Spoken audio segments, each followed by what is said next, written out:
मान लिया हमने भ्रम से नारायण को नहीं पहचाना, मान लिया अपने चित्त के मोह में एक स्त्री का हरण कर लिया, मान लिया अपने गौरव और अहंकार में हमने किसी का परामर्श नहीं किया। इन सब बातों की चर्चा करने से इतिहास पीछे नहीं मुड़ जाएगा। जो बीत गया बुद्धिमान उसका शोक नहीं करता, भविष्य की चिंता कर्मयोगी नहीं करता। तुम हमें शास्त्र सुना रहे, अरे शास्त्र में तो यह भी लिखा है यदि भाई ने कोई पाप भी किया तो अपराधी भी हो तो उस संकट में जो साथ दे वही भाई कहलाने योग्य होता है। अपराधी को तो शिक्षा सभी दे सकता है, परंतु भाई वही है जो संकट में साथ खड़ा रहे, सहायता करे, शिक्षा दे।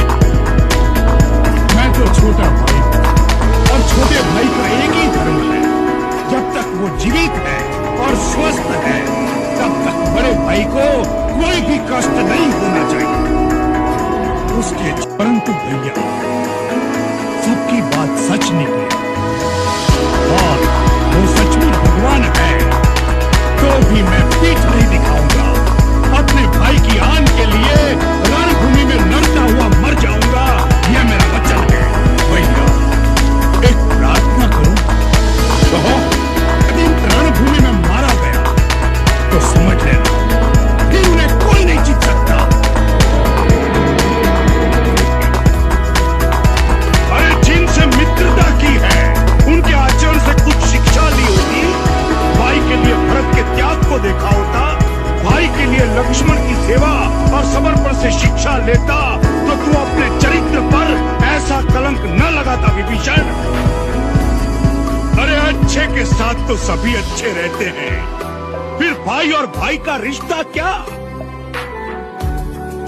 विभीषण इस युद्ध में विभीषण यदि शरीर में कोई दोष कोई रोग भी आ जाए तो अपनी भुजा अपने शरीर का त्याग नहीं कर देती।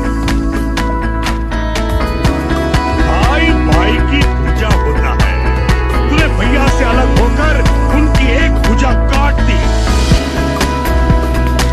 यदि पराजय हुई तो इसकी पराजय का कारण तू होगा, तू। हाँ, मैं उनसे सहमत नहीं हूं। अरे विभीषण, जिसे तू धर्म कह रहा है उससे बड़ा धर्म और कुछ नहीं हो सकता। आने वाली पीढ़ी तुझे कितना बड़ा धर्मात्मा और राम भक्त क्यों न माने, परंतु अपने देश, अपने कुल, अपने घर से विश्वासघात करने के लिए कभी सम्मान की दृष्टि से नहीं देखा जाएगा तुझको। भरत और लक्ष्मण के चरण कमलों पर चलने के लिए श्री राम जैसा आदर्श और मर्यादा पुरुषोत्तम भाई भी होना चाहिए। अरे अच्छे के साथ तो सभी अच्छे रहते हैं, फिर भाई और भाई का रिश्ता क्या? विभीषण इस युद्ध में क्या भैया अकेले ही मर जाएंगे? उनके साथ मरने वाला और कोई भाई नहीं होगा। अरे कि जहाँ रावण का व्रत नहीं होगा उसके चारों ओर उसके भाइयों, उसके पुत्रों के मृत शरीर उसकी शोभा बढ़ा रहे होंगे, जिसे देखकर देवता भी मस्तक झुका देंगे। तुझे क्या आशीर्वाद दूं?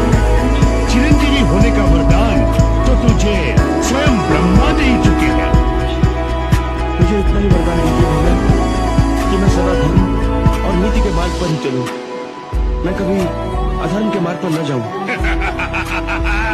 ये वरदान भी तू ब्रह्मा से पा चुका है।